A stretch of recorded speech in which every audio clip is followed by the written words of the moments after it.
I think what people forget is that taking care of your parents brings you joy. You get a lot of satisfaction from that.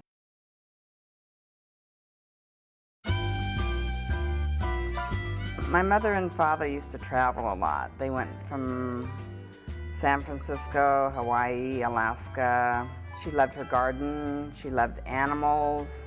She loved birds. She'd feed anything that came in the backyard. I lived in Tennessee, in the country. The family decided to move to the north, and we came on one of those little trains that go bookity-bookity-bookity, smoke coming out and everything, and I just thought it was marvelous. I've been playing music all my life. My daddy played the piano. I was always happy like drums. I liked drums before I had any.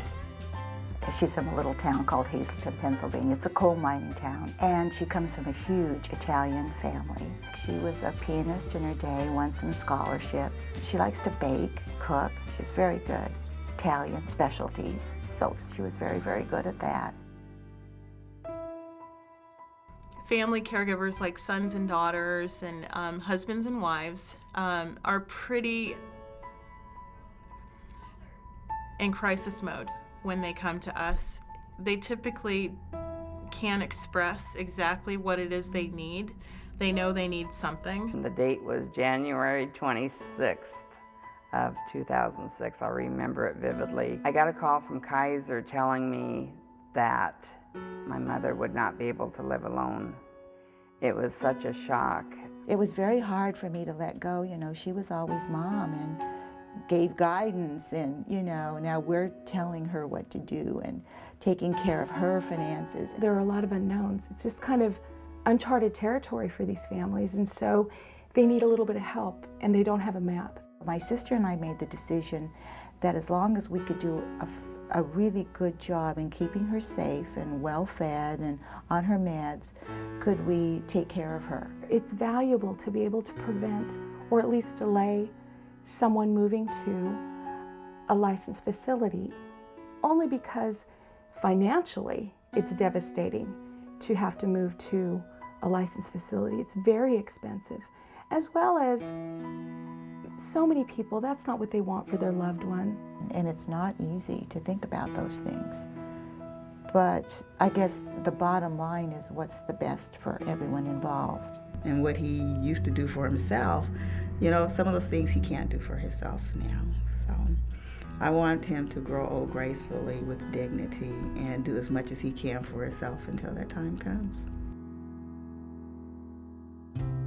We serve the disabled and the elderly, and they come to us with chronic conditions, but they're also often unstable and fragile, and may show mild symptoms sometimes of their disorder or disease process, all the way to a catastrophic event. The level of services too that's available to them is nice because it's flexible and very specific to the individual. So folks' needs are met even if they are complex. When someone is connected and is involved and cognitively and physically stimulated on a regular basis, it just makes sense that they are going to be happier, they're going to be healthier.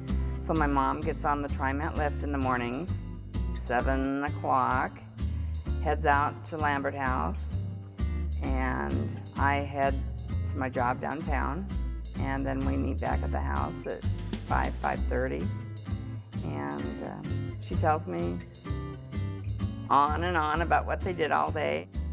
They concentrate on, oh, you got your hair done, or how are you feeling today, or did you have your coffee?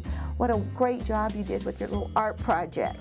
And I think that's equally as important as my peace of mind is this engagement that she has with these activities. But I do like the singing group or the talking to other people if they're sad or something. I kind of throw a joke or something, I don't know. Nobody laughs but me, but. Coming here to Marie Smith Center, he's ran into a lot of his old friends. And he's a sociable person.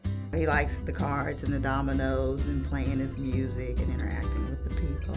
When she comes, she brings all these big guitars and drums, and then she'll put maybe Gave her a big drum and give somebody else a little one, and then give somebody a whistle, and then we do the music tones, and boy, what a noise.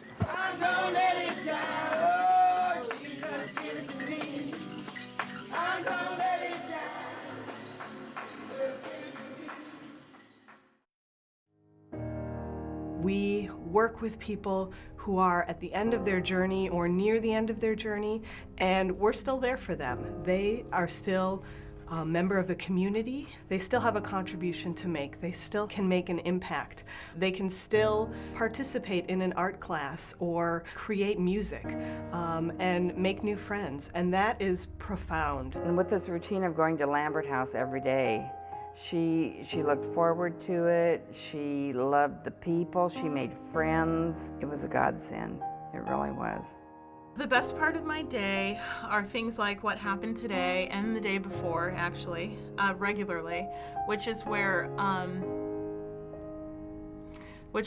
you get to see clients share.